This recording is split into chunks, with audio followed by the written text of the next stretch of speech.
I need to tell you about the worst night of my life and the best.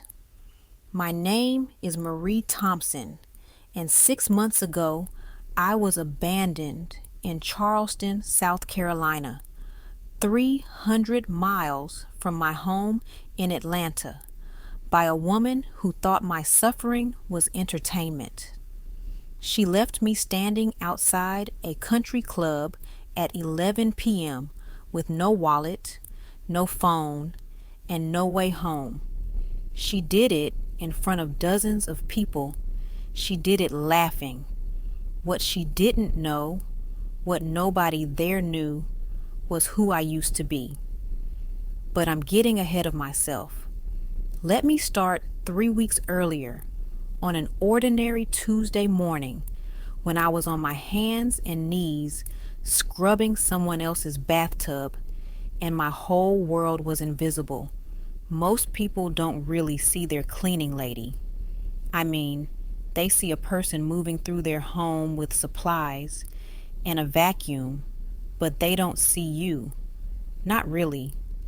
Your background noise, furniture that moves and occasionally needs payment. I'd been cleaning houses in Buckhead, the wealthy part of Atlanta, for 3 years. After I lost everything, it was the only work I could find that paid enough to keep me and my daughter, Simone, in our small apartment near Lindbergh. Simone was 16, smart as hell, wanted to be a civil rights attorney.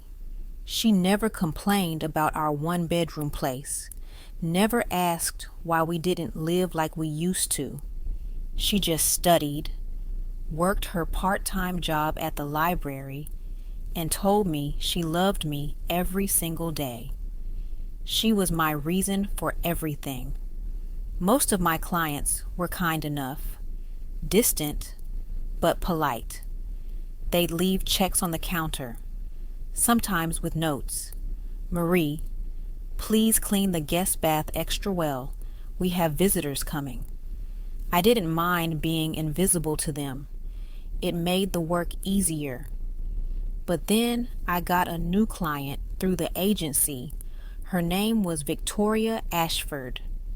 Victoria lived in one of those houses that looks like a small museum, 8,000 square feet, marble everywhere, a circular driveway with a fountain that cost more than most people's cars.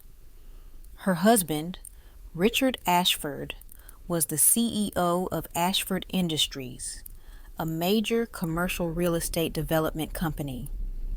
You've probably seen their name on buildings if you've driven through downtown Atlanta. The agency warned me that Mrs. Ashford was particular. That was an understatement. The first day I cleaned her house, she followed me from room to room, pointing out invisible smudges on mirrors, dust I'd supposedly missed on baseboards, streaks on windows that didn't exist. I don't pay for mediocrity, she said, standing in her tennis whites, holding a glass of something green and expensive looking. I pay for perfection. Yes, ma'am, I said quietly. I re-cleaned everything she mentioned. Then I cleaned it again. When I finished, she walked through the house with her phone flashlight, inspecting corners like a drill sergeant. Better, she said finally. You can come back next week. I should have quit right then. But the agency paid me 20% more for her house because of its size and her difficulty level. I needed that money. Simone's SAT prep courses weren't cheap, and I was trying to save for her college applications. So I came back the next week, and the week after that. And slowly, I started to understand something. Victoria Ashford didn't just want a clean house. She wanted someone to feel superior to. It started small. She'd schedule me for 9 a.m., then text at 8:55 to say she'd be out until noon, and I should wait outside. In Georgia, summer heat. She'd leave me notes critiquing my work. The bathroom mirror has streaks. Do you not know how to use Windex? She'd have friends over for lunch on days I was cleaning and talk about me like I wasn't there. She's adequate, Victoria said once, while I was scrubbing her kitchen floor 6 feet away. Not as good as our last girl, but she'll do. Her friends, women who looked like variations of Victoria, all highlights and tennis bracelets and bored wealth, would laugh softly. It's so hard to find good help these days, one of them said. I kept my head down and kept scrubbing, because here's what they didn't know. I heard everything. I heard Victoria on the phone with her husband, lying about charity donations she never made. I heard her friends gossiping about each other the moment one left the room. I heard her screaming at her housekeeper, a sweet older woman named Rosa, calling her stupid because she'd used the wrong setting on the washing machine. Rosa quit 2 days later. I should have quit too, but I kept thinking, just a few more months, just until Simone's applications are done, just until I have enough saved. I didn't realize I was walking into a trap. It happened on a Thursday in late September. I was cleaning Victoria's primary bathroom, the one with the soaking tub that could fit 4 people and the chandelier that cost more than a year of my salary, when she appeared in the doorway. Marie, she said in that tone she used when she wanted something. I turned, wiping my hands on my work apron. Yes, ma'am? I'm hosting a charity gala in Charleston in 2 weeks, she said. The annual Low Country Women's Foundation dinner. Very prestigious. 500 guests. I nodded, unsure where this was going. I need someone to manage the coatroom, she continued. Check coats. Keep things organized. It's a simple job, but it requires someone reliable. She said reliable, like it was a compliment, but her eyes said something else. The foundation will pay $200 for the evening, she added, plus transportation and lodging. We're all staying at the Belmont Charleston place. You'd have your own room. $200 for one night's work, plus a hotel room. In Charleston. I should have heard the trap snapping shut. I'd need you to ride down with me in the car, Victoria continued. We're leaving Friday afternoon. The event is Saturday evening. We'd return Sunday morning. I can't have the coatroom person arriving late or unreliable. There it was. That word again. I hesitated. I'd need to arrange care for my daughter. You have all of next week to arrange it, Victoria said dismissively. The foundation really needs someone trustworthy. I recommended you personally. It felt wrong. Every instinct I had said to decline, but $200 was $200. And Simone was old enough to stay with my neighbor, Mrs. Chin, for a weekend. Okay, I heard myself say, I can do it. Victoria smiled. It didn't reach her eyes. Wonderful, she said. I'll text you the details. She left the bathroom, and I went back to scrubbing the tub. I didn't notice the way her smile had looked, like a cat that had just cornered a mouse. The night before we were supposed to leave for Charleston, I couldn't sleep. I lay in the small double bed I shared with Simone. She insisted we split the bedroom, even though I'd offered to take the couch, and stared at the ceiling. Something felt wrong. Simone was asleep beside me, her breathing soft and even. She'd been excited about staying with Mrs. Chen for the weekend. "You need a break, Mom," she'd said. "Even if you're working, at least you'll get to stay in a fancy hotel." She didn't know how badly I needed that $200, or how much I hated taking money from Victoria Ashford. I got up quietly and went to the bathroom. In the mirror above the sink, I barely recognized myself. When had I become this person? I was 42 years old. I looked older. My hands were rough from chemicals. My back ached constantly. I wore the same 4 outfits in rotation because I couldn't afford new clothes, but that wasn't the worst part. The worst part was that I'd started to believe what Victoria and her friends saw when they looked at me. Just a cleaning lady, just the help, just someone who didn't matter. I gripped the edge of the sink and forced myself to look at my own eyes.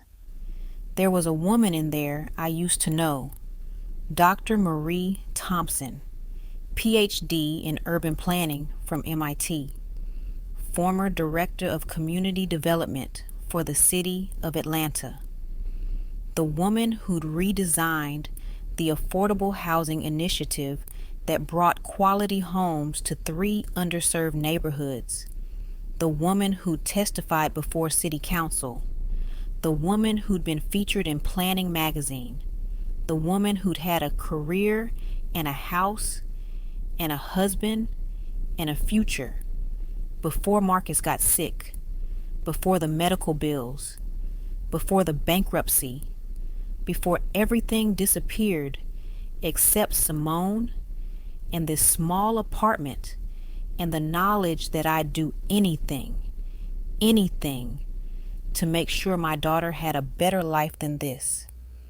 I looked at that woman in the mirror and made a decision. I would go to Charleston. I would work the coatroom. I would take the money, and I would hold on to whatever dignity I had left. Friday afternoon, Victoria picked me up in her Range Rover. She was on the phone the entire ride to Charleston, barely acknowledging my presence, except to tell me to put your bag in the back and don't touch anything. I sat in the passenger seat and watched Georgia disappear into South Carolina through the window. The hotel was as beautiful as I'd expected. The Belmont Charleston Place sits in the heart of the historic district, all old world elegance and southern charm. Victoria handed her keys to the valet and swept inside. I followed with my small overnight bag, feeling suddenly aware of how cheap my coat looked in this lobby. "You're in room 412, Victoria said, barely glancing at me as the concierge handed her a key card. "I'm in the Palmetto Suite. The gala is tomorrow at 7 p.m. at the Hibernian Hall. Someone from the foundation will meet you there at 5 to show you the coatroom setup. Don't be late." "Yes, ma'am," I said. She walked away toward the elevators without another word. I checked in. My room was prepaid by the foundation and took the elevator up to the 4th floor. The room was small but elegant. A 4-poster bed, a view of the street below, a bathroom with the kind of fixtures I used to clean in other people's houses. I sat on the edge of the bed and pulled out my phone to text Simone. "Made it to Charleston safe. Hotel is nice. I love you." Her response came immediately. "Love you too, Mom. Take pictures and try to have fun." I smiled despite myself. Then I noticed something on the desk by the window, a leather folder, the kind hotels leave with local information and room service menus. I opened it idly, expecting restaurant recommendations. Instead, I found a program, 47th Annual Low Country Women's Foundation, Gala. Honoring Outstanding Women in Southern Community Development. I flipped through it, curious, and then I saw it. Page 12, Lifetime Achievement Award. Recipient, Dr. Margaret Hensley. I knew that name. Margaret had been my mentor at MIT. She'd gone on to lead the Southeast Regional Planning Commission. We'd stayed in touch for years after I graduated, until my life fell apart, and I'd been too ashamed to reach out anymore. I kept reading.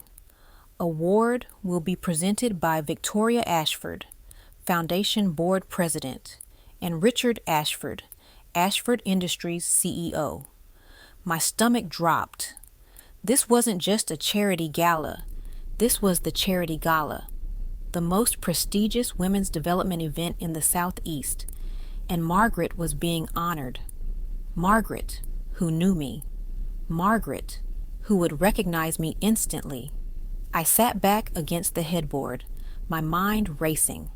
Victoria had no idea who I used to be. She'd never asked about my background, never looked beyond cleaning lady when she saw me. What would happen tomorrow night when Margaret saw me checking coats? What would happen when... No. I stopped that thought. Margaret probably wouldn't even notice me. The coat room would be tucked away somewhere. I'd do my job, collect my money, and leave. Nobody would know. Nobody had to know. I was invisible, remember? I closed the program and put it back in the folder, but I couldn't stop thinking about it. I couldn't sleep that night either. Around midnight, I gave up and went downstairs. The hotel had a small bar off the lobby that was still open. I ordered tea. I couldn't afford anything else, and sat in a corner booth trying not to think about tomorrow. Marie Thompson? I looked up. A woman stood beside my table, late 50s, elegant in the way that comes from actual substance rather than money. Silver hair cut in a sharp bob, eyes that saw everything. My heart stopped. Dr. Hensley? I whispered. Margaret Hensley smiled. That warm, brilliant smile I remembered from late nights in the MIT lab, from conference panels, from the last time I'd seen her 6 years ago at a planning conference in Charlotte, before everything fell apart. My God, she said softly, it really is you. She slid into the booth across from me without asking permission. That was Margaret. She'd never stood on ceremony. What are you doing in Charleston? She asked. Then her eyes went to my tea, my cheap coat draped over the seat beside me, the way I was sitting with my shoulders hunched like I was trying to disappear. Her expression shifted. Marie, she said quietly, what happened? I should have lied. I should have made up something about being here on vacation, visiting friends, anything but the truth. But it was Margaret, and I was so tired of pretending. I'm working the coat room tomorrow night, I said, at your gala. She stared at me. Your what? I clean houses now, I said. It came out flat, factual. One of my clients is Victoria Ashford. She hired me to manage the coat room for the event. I needed the money. Margaret's hand moved across the table and gripped mine. Tell me everything, she said. So I did. I told her about Marcus's cancer, about the medical bills that even good insurance couldn't cover, about selling our house, our cars, everything we had, about Marcus dying anyway, about the bankruptcy, about Simone and the 1-bedroom apartment and cleaning toilets in Buckhead, About being invisible. Margaret listened without interrupting. When I finished, there were tears in her eyes. "Why didn't you call me?" she asked. "I was ashamed," I said simply. "Of what? Of life being unfair? Of getting kicked when you were down?" She shook her head. "Marie, you were one of the brightest minds in urban planning I've ever worked with. Your affordable housing model changed how 3 cities approach development. You mattered." "Past tense," I said. "No." Margaret's voice went sharp. "Present tense. You still matter. You think scrubbing toilets erases who you are. You think circumstances define worth." I pulled my hand back. "It's easy to say that when you're not the one scrubbing toilets." She didn't flinch. "You're right. I'm sorry." We sat in silence for a moment. "Victoria Ashford," Margaret said finally. "Is she the blonde woman who looks like she's allergic to smiling?" Despite everything, I laughed. "That's her." "She's on our foundation board," Margaret said. "Major donor. Her husband's company sponsors the gala every year." She paused. "She's also one of the most self-important, status-obsessed people I've ever met." "Are you telling me she has no idea who you are?" "Why would she?" I said. "She's never asked. To her, I'm just the cleaning lady." Margaret's expression changed. I recognized that look. It was the same look she used to get when she'd spotted a flaw in someone's research proposal. "Come to the gala as my guest," she said. "What?" "No, I can't." "You're already here. You're already attending, but not as staff, as my personal guest." She leaned forward. "Marie, I'm being honored tomorrow night. I get to invite whoever I want. And I want you there. The real you." My heart was pounding. "Margaret, I can't. I don't have anything to wear to something like that. I can't afford—" "What size are you?" What? What size?" 10, I said. But Margaret pulled out her phone and started typing. "My assistant packed 3 dresses for me because I couldn't decide. One of them will fit you, will get you ready tomorrow before the event." "Margaret, this is crazy. Is it?" She looked up from her phone. "Or is it justice? Victoria Ashford has been treating you like you're less than human. She brought you here to work the coatroom at an event honoring your former mentor. She has no idea who you really are." "I don't want revenge," I said. "This isn't revenge," Margaret said. "This is dignity. This is the truth. She thinks you're invisible. Let's show her what she's been too blind to see." I wanted to say no. I should have said no. But something in me, that woman I'd seen in the mirror last night, wanted to say yes. "I don't want to embarrass her," I said. I don't want to be invisible anymore." Margaret smiled. "Then don't be." The next afternoon, while I was in Margaret's suite trying on the 3rd dress, my phone buzzed. A text from Victoria. "Don't forget, coatroom duty starts at 5 p.m.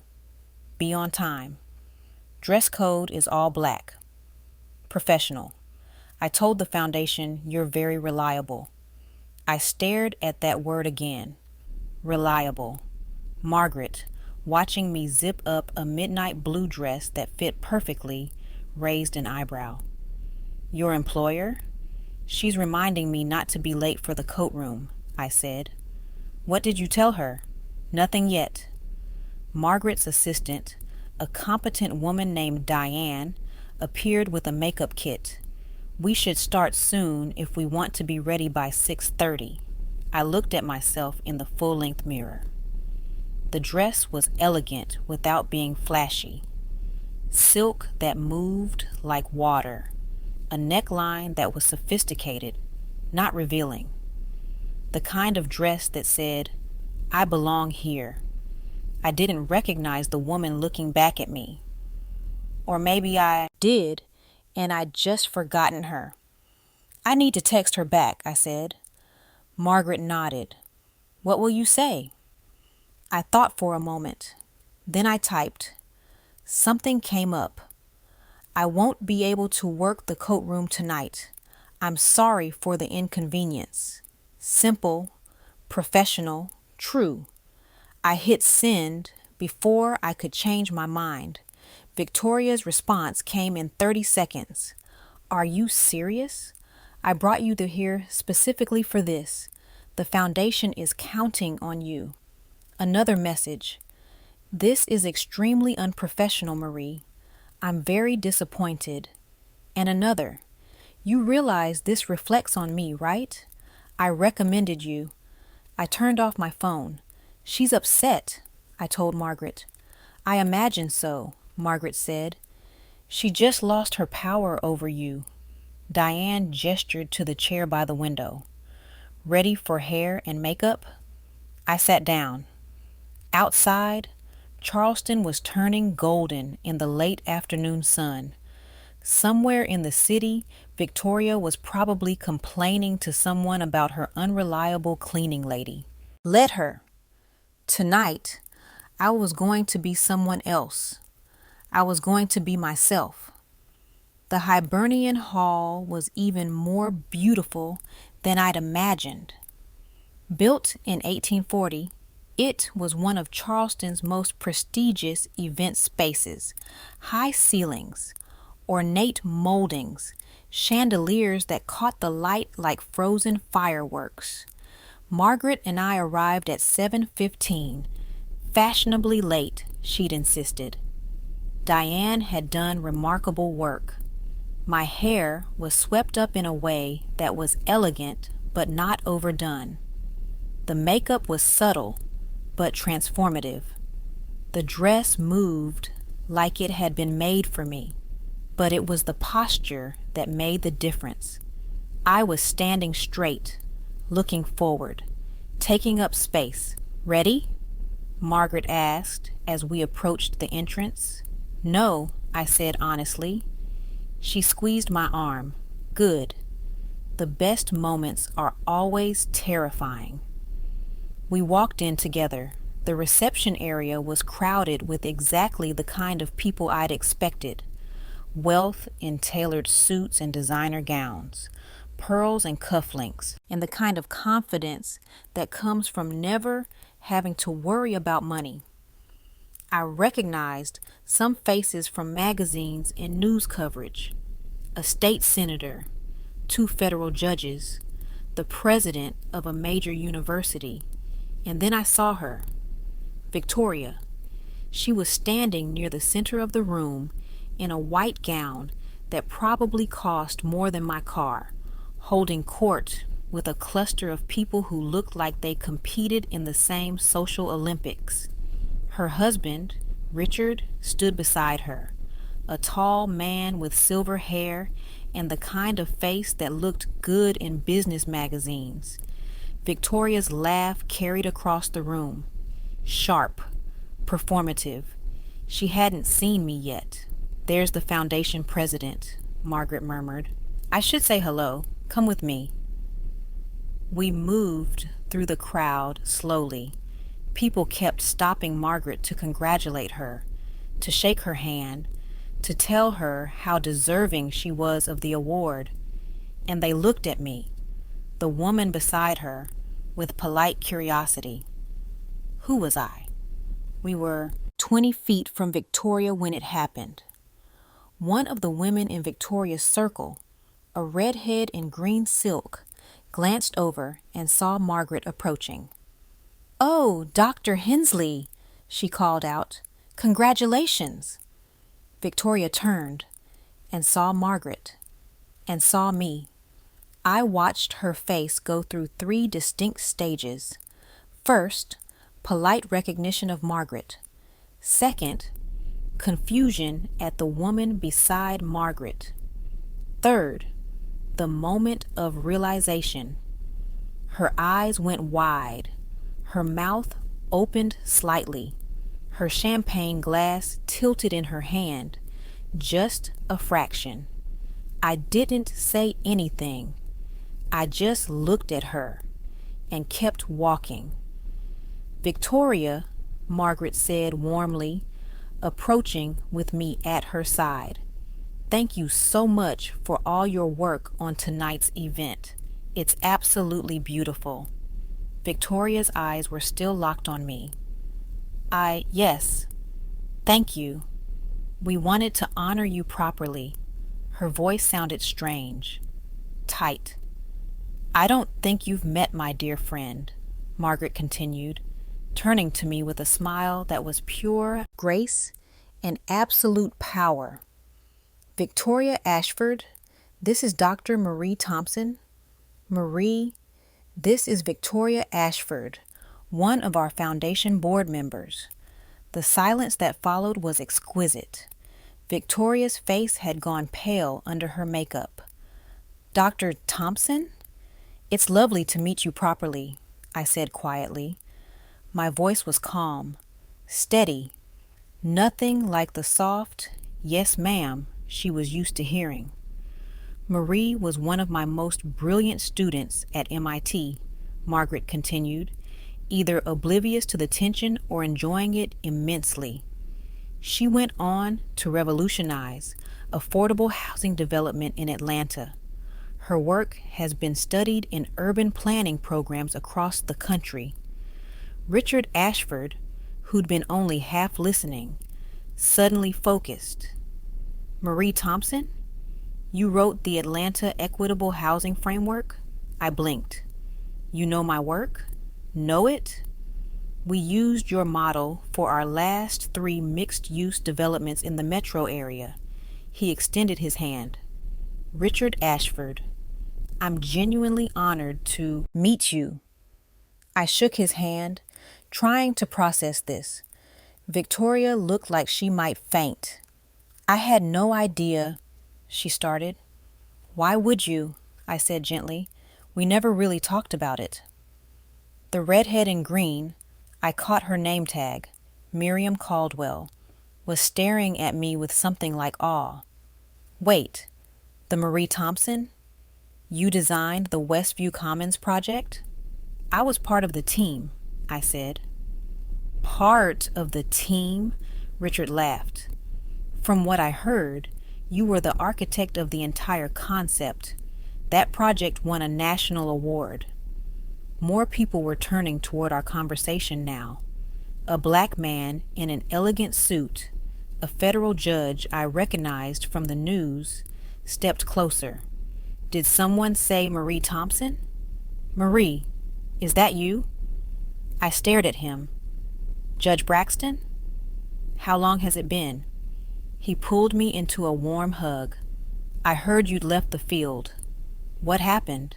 The crowd was growing. Victoria was standing frozen, her champagne glass now definitely tilting. "Life happened," I said simply, "but I'm still here." "Are you working on anything now?" Judge Braxton asked. Before I could answer, Margaret spoke up. "Actually, we were just discussing potential collaboration opportunities.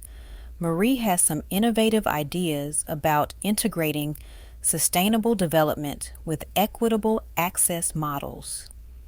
This was news to me, but I played along.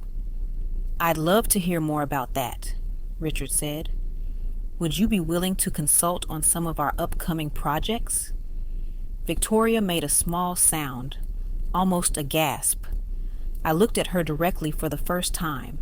She was staring at me like I was a stranger, like she'd never seen me before, and in a way, she hadn't.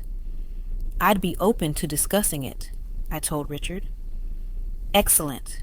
Here." He pulled out a business card. "Call my office Monday.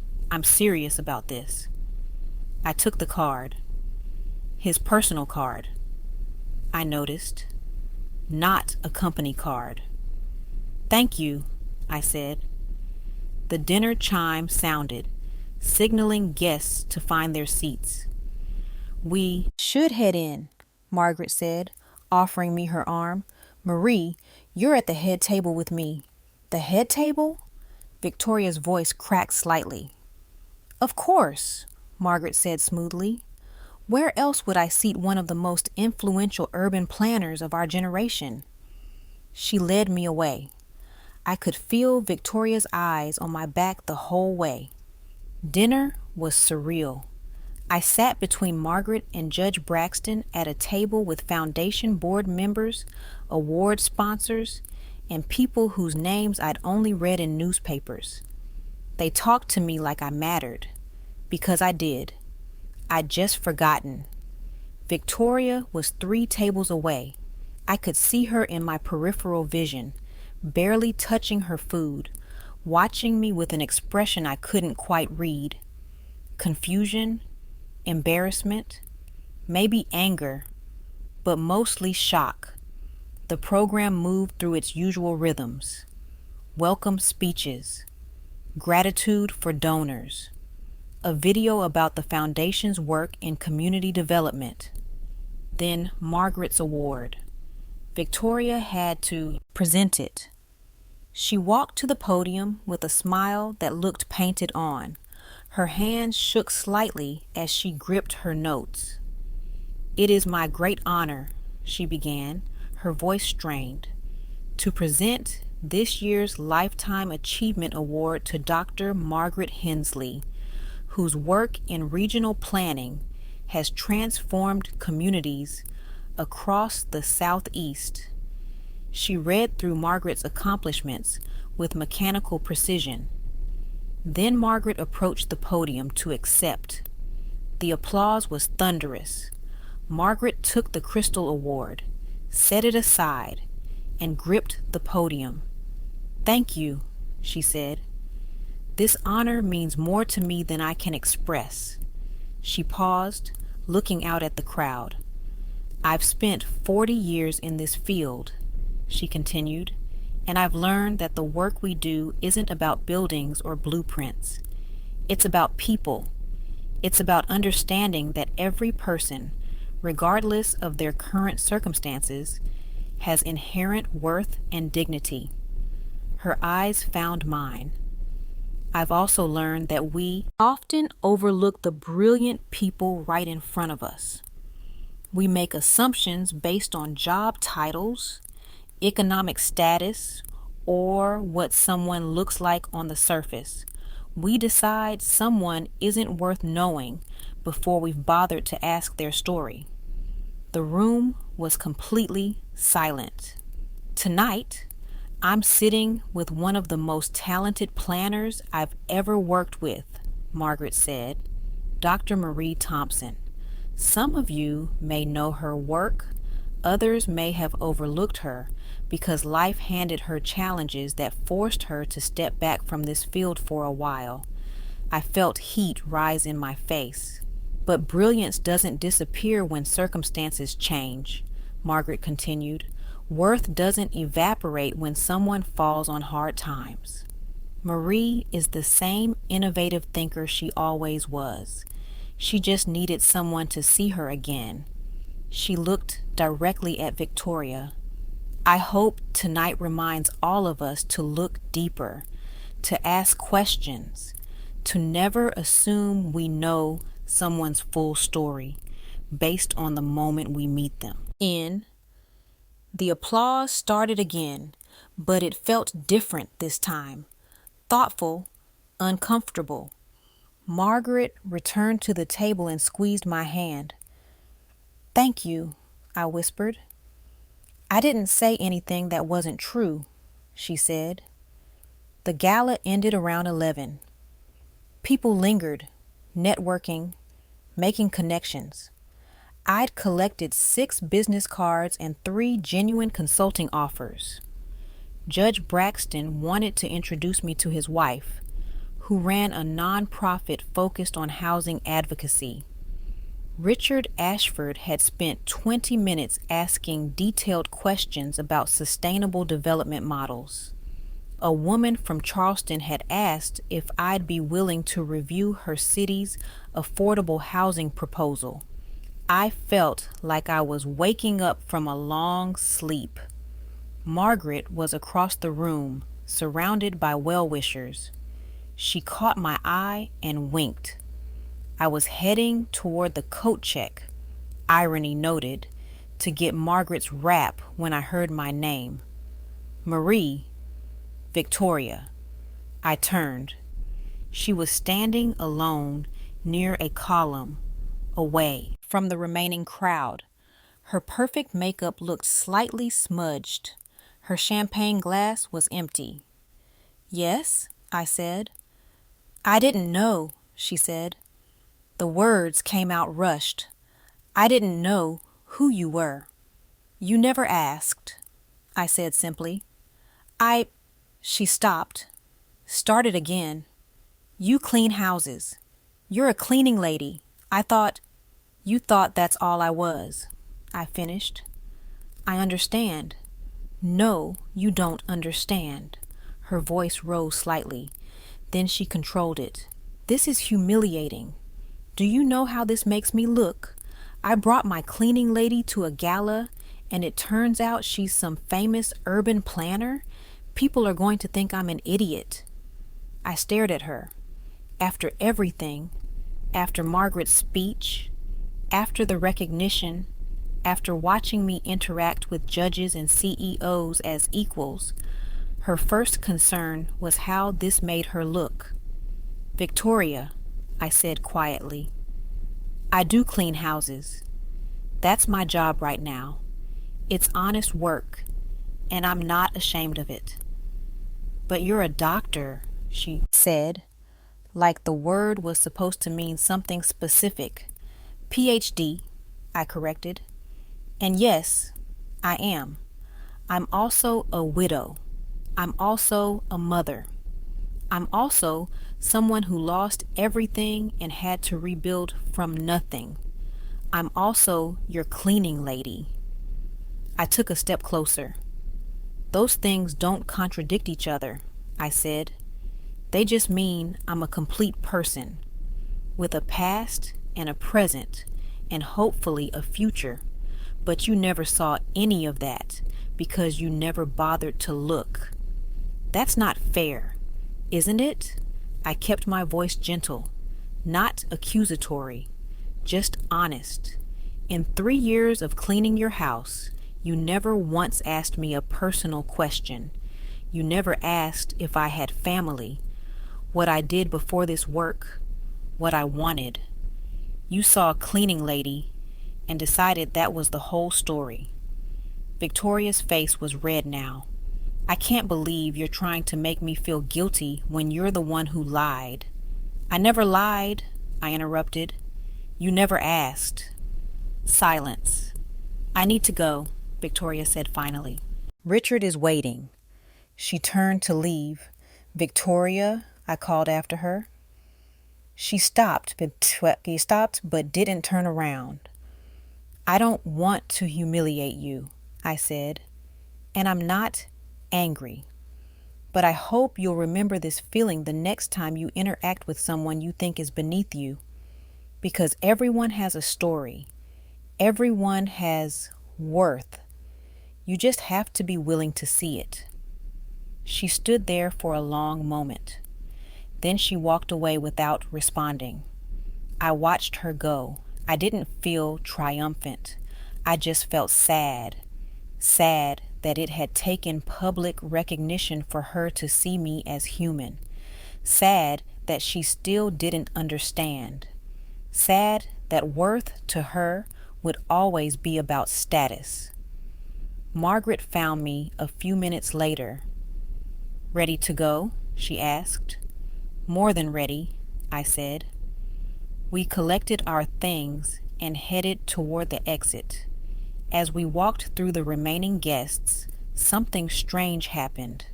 People stopped us, not to talk to Margaret, to talk to me. Dr. Thompson, I'd love to set up a meeting. Marie, here's my card. Call me about that housing project. Would you be willing to speak at our conference in April? Each interaction was brief but genuine. These weren't pity offers or charity. They were professional respect. By the time we reached the hotel, I had 14 business cards in my clutch. "How are you feeling?" Margaret asked as we rode the elevator up. "Overwhelmed," I admitted, grateful, confused, like I'm not sure if any of this is real. "It's real," she said. "This is who you've always been, Marie. You just needed to remember." We reached my floor. "Thank you," I said, "for everything, for seeing me, for fighting for me, for—" Margaret hugged me. "You would have done the same for me, and you're going to pay it forward. I know you." I went to my room and sat on the edge of the bed. My phone had 17 notifications. 3 were from Victoria. I deleted them without reading. The rest were from Simone. "How's Charleston?" "Mom, answer your phone. Mrs. Chin says you better not be in trouble. Okay, I'm not worried. But text me back." I smiled and called her. "Mom, finally!" Her voice was pure relief. "I'm sorry, baby. My phone was off. Everything's fine." "What happened? Did you work the coatroom? Was the gala fancy?" I looked at myself in the mirror across the room. Hair still perfect, makeup still elegant, dress still beautiful. Dr. Marie Thompson looking back at me. "It was interesting," I said. "I'll tell you all about it when I get home." "Okay, but you sound weird." "Good weird. Are you okay?" "Yeah," I said, and meant it. "I think I'm going to be okay." The next morning, I checked out of the hotel and went downstairs to meet Margaret for breakfast before heading back to Atlanta. The hotel restaurant was quiet. Sunday morning, peaceful. We ordered coffee and croissants and sat by the window overlooking the Charleston streets. "So," Margaret said, "what are you going to do?" "About what?" "About all those job offers. About the consulting opportunities. About the fact that you just remembered you're brilliant." I wrapped my hands around my coffee cup. "I don't know. I still need to work. I still have bills. I can't just quit cleaning houses because I had one good night." "Why not?"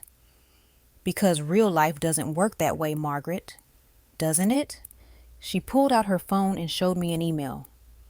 "Richard Ashford sent this at 6 a.m.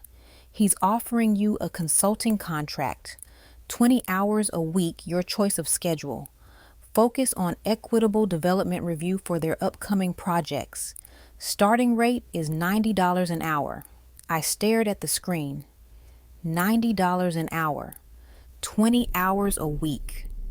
That was more than I made in a month cleaning houses.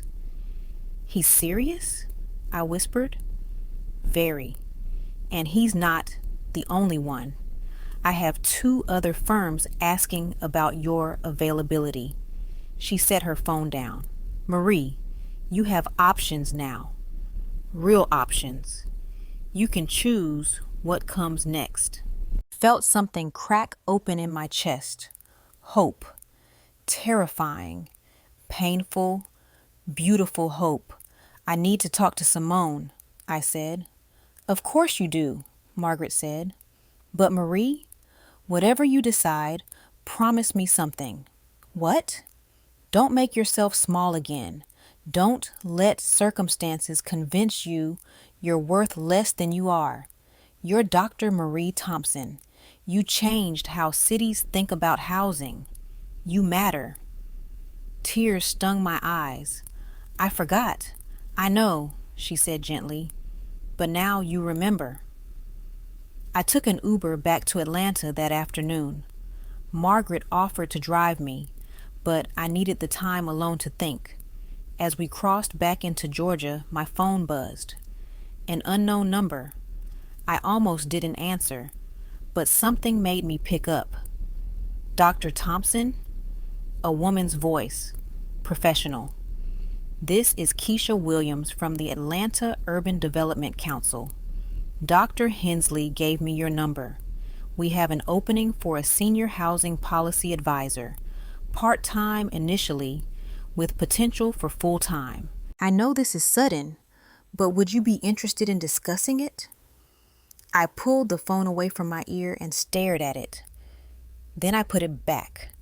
Yes, I said. I'd be very interested. Wonderful. Are you available Tuesday at 10? I'll make myself available, I said. We set the appointment. I hung up and leaned my head against the window. The landscape blurred past. I thought about Victoria, probably still in Charleston, probably still angry or embarrassed or confused. I thought about the last 3 years, scrubbing other people's toilets, being invisible, believing I'd lost everything that mattered. I thought about Simone, waiting at home, brilliant and kind and deserving of a mother who remembered her own strength. And I thought about that woman in the bathroom mirror 2 nights ago, the one who'd been hiding. She wasn't hiding anymore. 3 months later, I was in my new office, small but mine, at the Atlanta Urban Development Council, reviewing a proposal for mixed-income housing in East Atlanta. My title was Senior Housing Policy Advisor. My salary was enough that Simone and I had moved to a 2-bedroom apartment with actual space. I still took consulting contracts on the side, Richard Ashford's firm, 2 nonprofits, a city planning commission. I wasn't rich, but I was okay. Better than okay. My phone rang. Margaret. How's the new job? She asked. Challenging, I said. Amazing. I love it. Good. Because I'm calling in a favor. Already? There's a national conference in D.C. next month, Housing Equity and Sustainable Development. I want you to co-present with me on adaptive reuse models. Margaret, I haven't done public speaking in years. Perfect time to start again, she said cheerfully. I already submitted your bio. They're excited. I laughed. You don't take no for an answer. Not when I know you're saying no out of fear instead of actual inability. So, are you in? I looked at the framed photo on my desk. Me and Simone, taken last week, both of us smiling. Behind us, the city skyline, the city I was helping to reshape again. I'm in, I said. Excellent. I'll send details. We hung up. I turned back to my proposal review, making notes about density requirements and accessibility standards. My email dinged. A message from an address I didn't recognize at first. Then I saw the signature, Victoria Ashford. My hand hesitated over the mouse. I hadn't heard from her since Charleston. I clicked. Dear Dr. Thompson, I've been trying to write this email for 3 months. I don't know how to apologize for how I treated you. I don't know if you'd even accept an apology, but I need to try. You were right about everything you said in Charleston. I never saw you. I never asked. I made assumptions based on the worst kind of prejudice, not just about race, but about worth and status and what makes someone valuable. I've been thinking a lot about that night, about Margaret's speech, about watching you interact with people who respected you for who you actually are. I want to say I've changed completely. That would be a good ending to this email. But the truth is, I'm still working on it. I still catch myself making assumptions. I still have to consciously choose to see people as complete humans instead of roles or functions. But I'm trying. I wanted you to know that. And I wanted to say I'm sorry. If you're ever willing, I'd like to buy you coffee and actually talk to you. Not as employer and employee, just as two people. But I understand if that's not something you're interested in. Sincerely, Victoria. I read it twice. Then I sat back in my chair. Victoria would probably never fully understand what she'd done. She probably never grasped the specific pain of being treated as invisible, as less than, as background noise in your own life. But she was trying. That was something. I hit reply. Victoria, thank you for your email. I'm willing to have coffee. Not because I need an apology, but because I think conversations like this are how people grow. How about Tuesday at 3? There's a place near my office. Marie. I hit send before I could overthink it. Then I went back to my proposal. Outside my window, Atlanta hummed with afternoon traffic. Somewhere in this city, there were people who felt invisible, people who thought circumstances had erased their worth, people who'd forgotten who they were. I'd been there. I knew the way back. And now I had the power to help show others the path, not through revenge, not through humiliation, but through truth, through seeing people, through remembering that worth doesn't evaporate when life gets hard. It just gets buried sometimes, and all it takes is one person willing to dig. My daughter came to pick me up from work that evening. She'd gotten her driver's license last month, another milestone we could finally afford to celebrate properly. How was your day? She asked as I got in the car. Good, I said. Really good. She grinned. You say that every day now. I mean it every day, I said. I'm proud of you, Mom, Simone said as we pulled into traffic. For everything, for fighting back, for not giving up. I'm proud of you too, I said. You never made me feel like a failure, even when I felt like one. You were never a failure, she said firmly. You were just having a hard time. There's a difference. I looked at my daughter, this brilliant, compassionate, strong young woman, and felt something settle in my chest. Peace. Not because everything was perfect, but because I'd remembered something important. Circumstances can change. Status can disappear. Money can evaporate. But worth is permanent. You just have to choose to see it in yourself and in everyone else, even the ones grubbing toilets, especially the ones scrubbing toilets, because everybody has a story and everybody deserves to be seen. So that's what happened when Victoria Ashford thought it would be funny to humiliate her cleaning lady at a fancy gala in Charleston. She didn't know who I was. She never bothered to ask. And when the truth came out, she learned something I'd known all along. Dignity doesn't come from your job title. It doesn't come from your bank account. It doesn't come from where you live or what you drive or how other people see you. It comes from knowing your own worth and never letting anyone convince you you're less than you are. I'm Dr. Marie Thompson. I clean houses. I also revolutionized urban housing policy. I'm a widow. I'm a mother. I'm a survivor. I'm all of these things. and none of them make me less than anyone else. Victoria eventually figured that out. It just took public humiliation for her to learn it. Sometimes that's what it takes. Sometimes people need to be confronted with their own assumptions before they can grow past them. I hope she did grow.